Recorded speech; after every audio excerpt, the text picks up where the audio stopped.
Well, good afternoon, everyone. Hi. And welcome. I welcome you both, beautiful Hebrew Israelite women.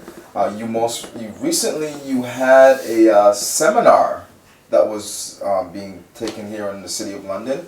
And again, I'd just like to welcome you both. And you are? Natalie Newland. Natalie Newland. Charmaine Williams-Clark. Charmaine Williams-Clark. Yes, and, okay. If I could just clarify as well, you introduced us as Hebrew Israelites? That's correct. Right, we are not Hebrew Israelites, we are Israelites, simply Israelites.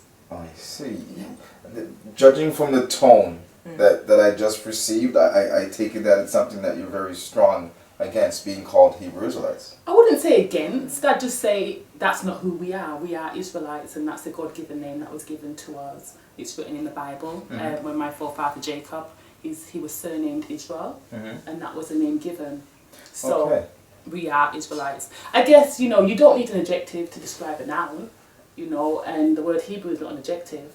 So, it's almost like if you open up the floodgates and the next moment we'll be having people calling themselves Christian Israelites or Catholic Israelites.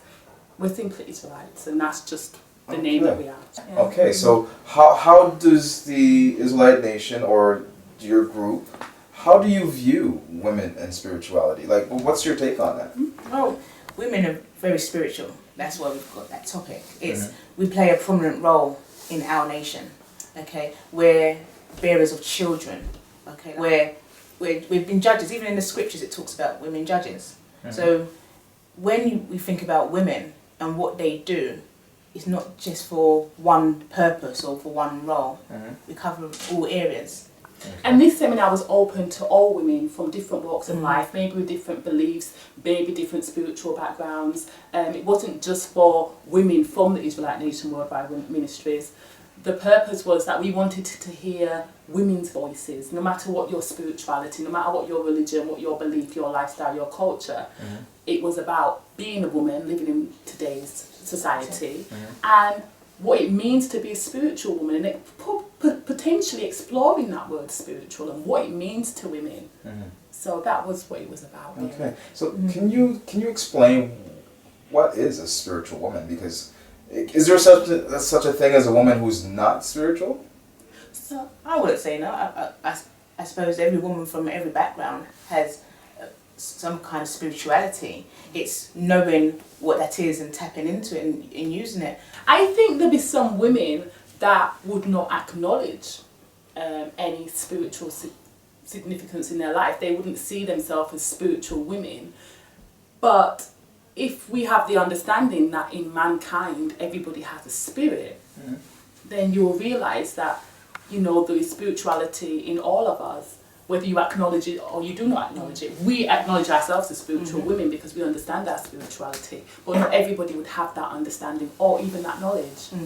Okay, so now, as we all know, because I've read the Bible somewhat myself, and I've noticed that it's quite obvious that men are spiritually stronger than women, because you don't read any, I mean, in terms of the stories that we read, you see a more prominent role being played to men. And it's almost as if women are non-existent. And I do agree with the scripture where it says that women should keep silent in the church. And I think most people today would actually agree with that view in terms of how it should be. Do you not agree? There is a role for men and there's a role for women, but certainly we as women do not sit in the background and keep our mouths closed. Okay. No. Okay. I know what scripture that you're referring to, but it wasn't directed to the children of Israel. And it was also a different environment where Paul was given a duty to teach all nations who didn't necessarily understand some things, some spiritual things, and the influence of some of the women there in that situation was not constructive, was not positive, and so for that reason they were asked to keep silent in the church. It's not a general statement that women should always keep silent in the church, and I think that's what some people misunderstand. I see. So it's not. So we have a voice. So it isn't a general statement, is what it's not a general statement at all. Okay, no, our men respect us as women. They respect us as people. And we have a voice, and we have great men that understand us and we understand them. Okay, now you mentioned that men have a role and women have a role as well. Yes. Oh, yes. In a home, Yes. what would those roles be? It would be dependent upon that household and that couple. What makes your household work? Okay. In some households, you have a woman who is a breadwinner, and she needs to go out and earn the money and bring the money in, because she's taken a different career course to her husband, and maybe the husband may be the one who works part-time, or maybe entrepreneur trying to build a business, and he may take more responsibility looking after the children, just because that is their personal circumstance. Okay. You may have a household where you have both couples at work, both provide, balance between the children and the responsibilities in the home. So it depends on each individual circumstance, and they define the role. I see. Yeah. I see. Not to say that with regards in the household, the man is the head of the home. Yeah. And we as Israelites understand that. Yes. And we respect our man as the head of the home, regardless of if we may have a higher wage packet. Yes. We understand our roles within our home. We're not going to talk down to our husbands. He is a man and he has a voice, and we sit down and we make decisions together. We're equal. It's equal. Yeah, and where we disagree, there might be a time where the male needs to step in and say, well, no, actually, this is how we're doing it, and that's okay. All right, now this is quite interesting to me because of the fact that, normally that I'm used to hearing that a woman's role is more of a submissive one within the home and the family. Is that true in your organization as well too? How would you describe submissive? In terms of, when a man comes home, man expects to have, dinner. Is that what happens at home, at your home? Well, do you have your dinner at home when you go home? Wait, is that your expectation? In certain circumstances, yes. Is that how? And does that work for you? Is your wife happy? Does it work? Because if it works, then what's the good problem? for you. Okay. But each of their own when it comes to that. Okay. Now, and as well too, traditionally we tend to see or view women in that light, and that's what we've been raised to believe. I'm not sure we now. I think society's changing. I don't think all men see women in this light anymore. I mean, you've got women, Margaret Thatcher. She's just passed away. She was a great woman. She led this country. But in terms of the first lady, in terms of religion now, right? Religion generally. I mean, when you look at it, you have the Prophet Muhammad, you have all these prophets of the scriptures, you have the Buddha, who is male. Like, you generally don't see women in those prominent roles. Like, what's your take on that? I mean... Go ahead. We have to look at it from is that, like as we said, the man plays the prominent figure in these areas. Okay. The women always plays a supportive role.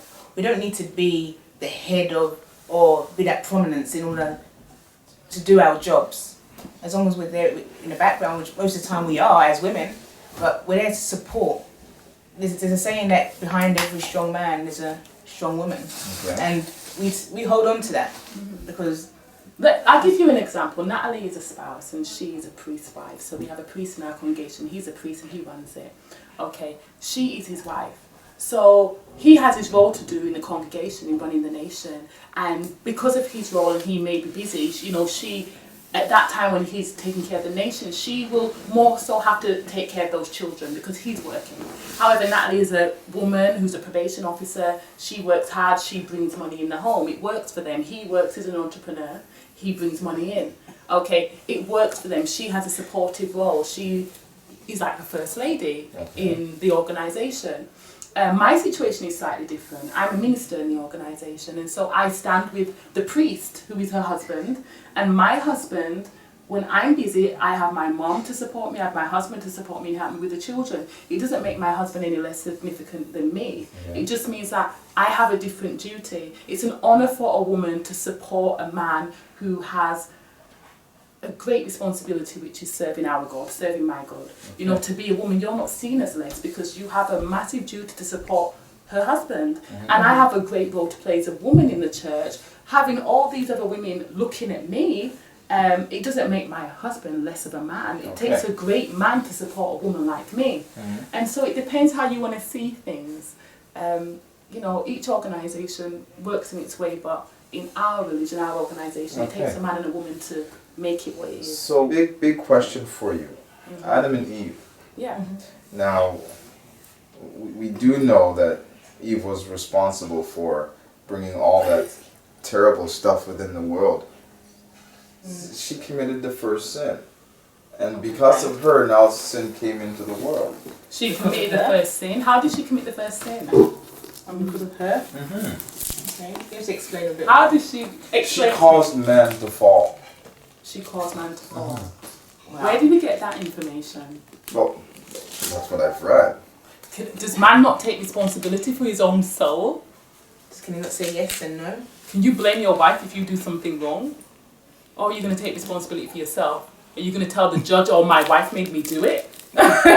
Think about it logically. Think about it logically. So, I mean, we talk about, you know, Eve and what she did and she made man fall. I'm not going to go into scripture so much, but we all have to take responsibility for ourselves. And we acknowledge that women are very influential. And sometimes that influence can be positive and sometimes it can be negative. I see. Okay? And we understand that, right? And that's not just women, that's for men as well. Yeah. It goes both ways. We understand that women, you know, a man's weakness often is a woman. You know, men are often weak for women, you know. If some great men have fallen because of women or because of their desire, we know that too. However, a man needs to take responsibility for his own soul, as we as women need to take responsibility for our own soul and our own decisions that we make. So the thing about Eve making Adam fall, Adam had his own brain and his own mind, and he was given instructions by the Creator, which he did not follow. Regardless of the influence, he made a decision not to follow that. I see. Okay. I see. But that is just the truth. I am not saying it as a defense because I'm speaking as a woman. I'm just speaking, I'm making that judgment because it's based on truth, not because I'm a woman and don't blame women, because we are responsible for some things sometimes. All right. I took the liberty of visiting your website. Oh, excellent. And I noticed that you've got white people in your congregation. Yeah.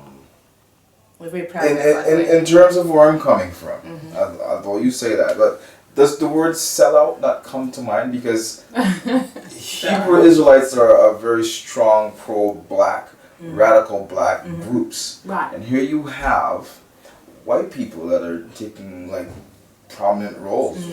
We have to realise in the scriptures it talks about strangers, that Israelites sojourn with strangers. Okay, so really that for us is nothing because it's all in the scriptures. You know, if you read the Bible, even Matthew 28:19, the instruction was to go and teach all nations. So when Jesus the Christ came, he taught the lost tribe of the children of Israel first. And then he gave an instruction for his apostles to go out and teach all nations. That means whether you're black, white, Puerto Doc, it doesn't matter, Asian, we teach all nations. And as long as you accept the truth, our doctrine, our culture, you become our brethren. Because the flesh is only physical and we are more concerned with the spiritual. Okay, we serve a spiritual God. Okay, and so therefore we serve him in spirit and in truth. And it's what your heart does and how you serve. So it doesn't matter what physical form you come in, as long as you accept the truth, as long as you accept the God of Abraham, Isaac and Jacob is your father, you accept that the Israelites are your brethren, then you are seen and treated as brethren. Okay. It's not to do with your physicality. Although I will go on to explain that in the early days, if you were reading the Old Testament, the children of Israel were a black nation of people. Okay? But then you also had the Egyptians, and they were another black nation of people who were much more physically powerful than the children of Israel, to the extent that they put them in bondage, slavery. But it didn't make them the same just because they're black. Because a person is defined by their culture, their way of life, their spirituality, the way in which they live. Okay, so you can have two different black nations. It's only today everybody says black people and think we're all the same, although we may have different lifestyles, cultures, religions and beliefs. And so if I teach somebody about my father or my forefathers, Abraham, Isaac and Jacob and the 12 tribes of the children of Israel, and they accept that and they accept those people as their brethren, and you're white, you're Italian, you're Greek, whatever, you will be accepted. Paul was a Benjamite, and he was given the job to teach the Gentiles. And he went across and taught the Gentiles who had different colour skin, and he taught them about Jesus and the Christ and the God of Abraham, Isaac and Jacob. So, he taught them how to serve this God. So in essence then you do accept people from other... As long as you accept that my Father is God, as long as you accept that the children of Israel were given the authority to teach, as long as you accept that we were given the covenant, the promises, that we were given all of those blessings from our God, we are given the authority to teach. You can become one of us. It doesn't matter what you physically look like. It's about your spirituality, your heart. So even the very stranger is accepted within your congregation? You're no longer a stranger when you come into us. It's about, like I said, it's about if we keep our Sabbaths, our laws, the statutes, taking on the covenant, the promise, the contract. Those strangers that accept that, they are become one of us. Okay. So they don't see no differentiation. Kind of doesn't mean anything. Yeah, because as I said, traditionally, I mean, these are not things that you would normally hear of. So I'm so glad that you were able to share. You know, like it's about women. This is about women and spirituality, and our whole nation, the Israelite nation. If that's what we talk, it seems like we're talking more about the Israelite nation. But if you're talking about our nation, we are a spiritual organisation, and so the physicality is not as important. However, you know, the stranger will accept that the Israelites were a black nation of people. The so-called strangers will accept that Adam was black because he was made from the soil, and if you take clean, pure soil, it's black. You know, not black like me, blacker than me. I'm thinking I might be seen as white, I don't know. But the point is, they will accept that our forefathers were black, and that the Israelites were a black nation of people. It's not about race and colour, it's about the truth. Okay, and when we talk about a Jesus with blue hair and blonde eyes, they will accept that that is a lie. But you do because Jesus was black. But I'm sure you do understand that these are... And that's just the truth. It's just how it is. It's very controversial, is what you're saying. The truth always is controversial. The truth is like a needle in a haystack. You know, we are teaching the truth, and a lot of people will not like what we're saying, but, you know, I serve one God, and I stand for the truth. And so, well, above all of that, you know, black power and this and that, I love myself as a black woman. I know my history. I know my forefathers were put in slavery. I know they went through so much suffering and hardship. I also know why they were in that situation. And I also know why is that? They found themselves. Why is that? Because they were disobedient. And they did not serve the creator of the heaven and the earth, their father, the God of Abraham, Isaac and Jacob. They wanted to be like other nations and serve their gods. You know, the Hindus will tell you that they have many gods, and the Bible says, serve no other God before me. So before we have the argument about God, there's only one God, there's only one true and living God. But there are many gods, and our people turned away from their father, from their God, to serve other nations. And as a punishment, they were punished. They were made the tail. It's written in Deuteronomy 28. You know, I will make them the head and you the tail. Wouldn't you think that is rather harsh of a God?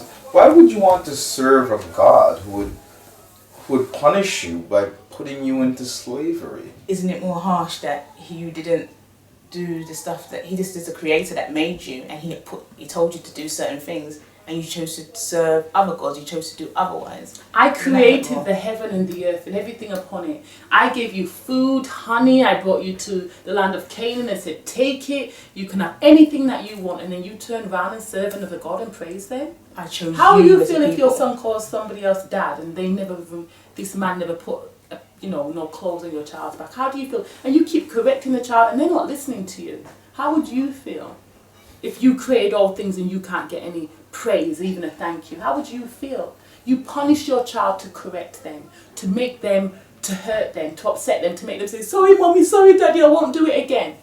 God is not going to come down and beat my backside like my mom. He's going to do something greater because he's a great and terrible God. Yeah. You can't judge him. I'm almost out of questions here.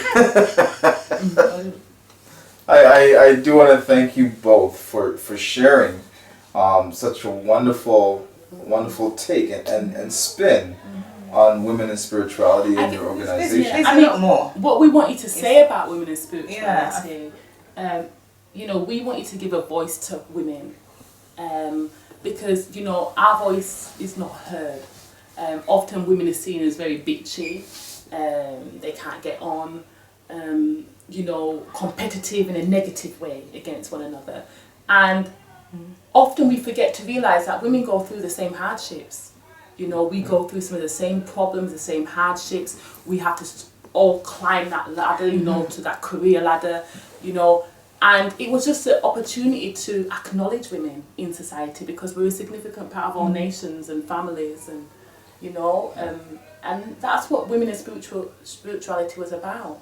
But yeah, as Charmaine said previously as well, before, we all have our different experiences. Yeah, we might look the same, but we have our different experiences. We have our different jobs, we have our different makeups, our hurts, our emotions, and that in itself, even beliefs, and that in itself drives us, makes our opinions different, makes our what we do different. But us at the Israelite nation, we know we all have one agenda, one goal, and that's to serve our God.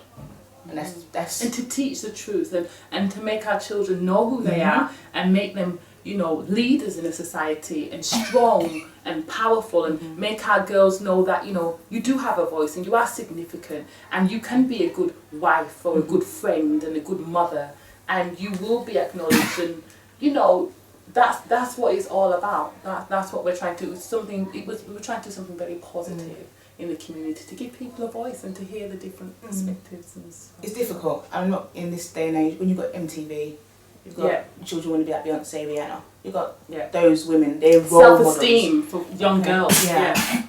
You're taking it from a different angle. Loving yourself for who you are, because like Natalie said, Rihanna, Beyonce, everybody's trying to be Rihanna, Beyonce, you know. How about being yourself? Yes, take from Beyonce, she's got great drive, great motivation, she's a great businesswoman.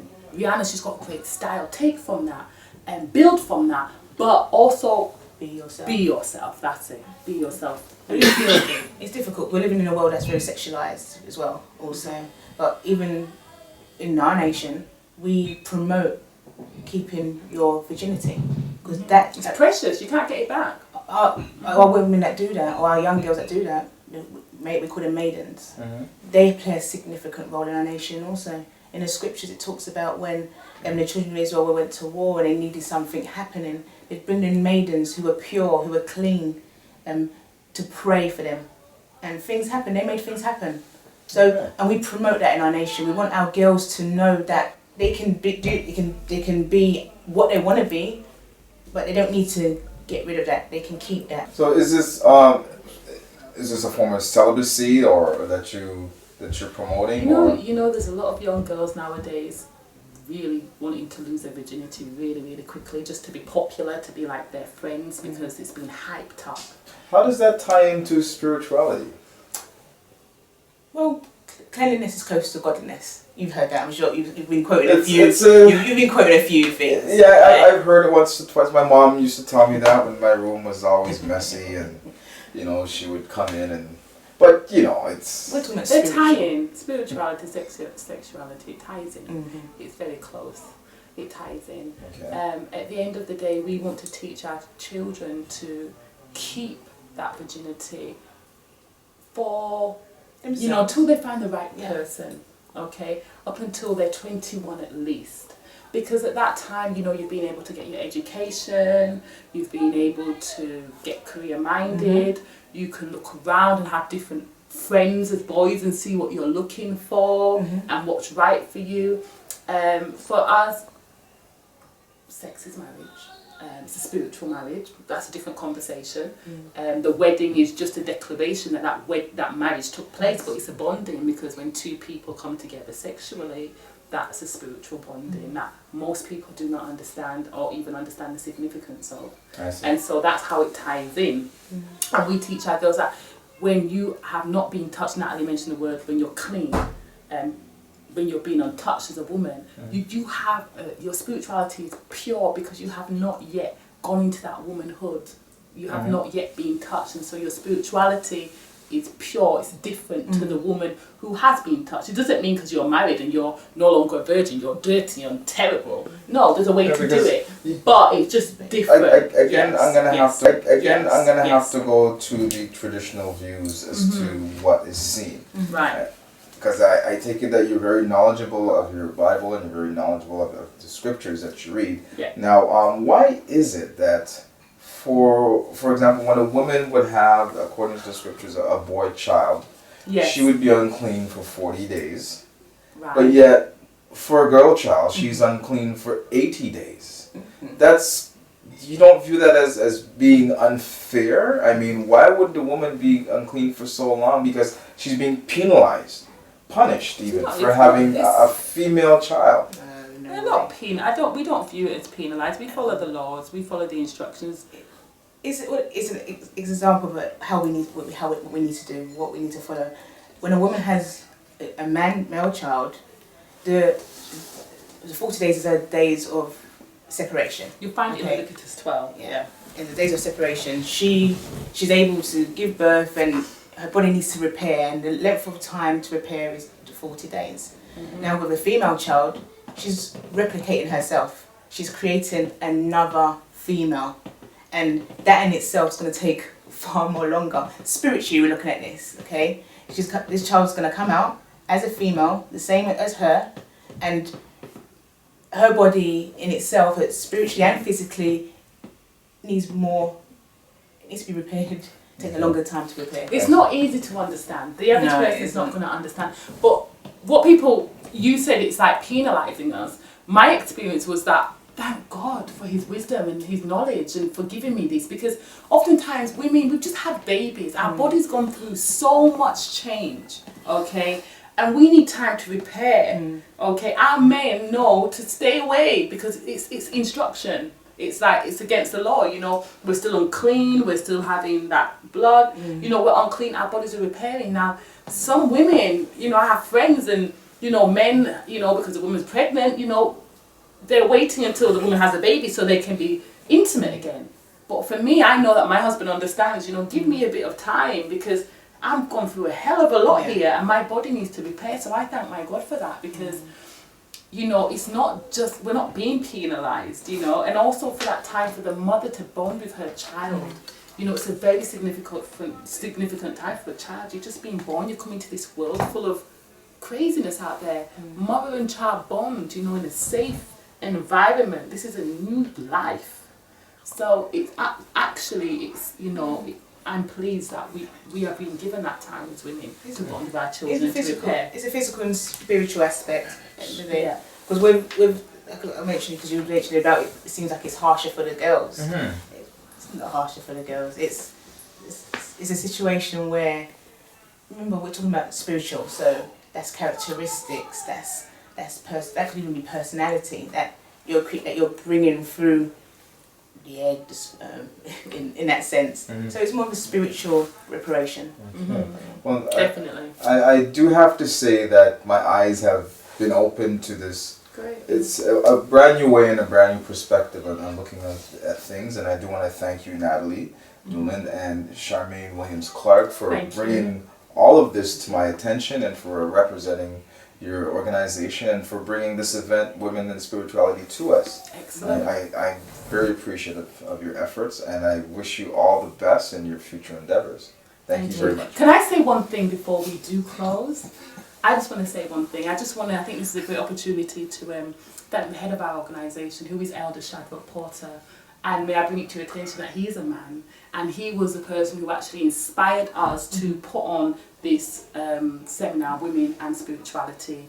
He's been able to teach us a lot about ourselves as women and to give a lot of our women in the organisation self-esteem and confidence. And I just want to note that came from a man. So, you know, this is not, you know, it came from a man's understanding and his knowledge and his wisdom. And again, I just want to give that acknowledgement to Elder Shadrach Porter. Well, thank you very much. Yeah. Thank you. Thank you.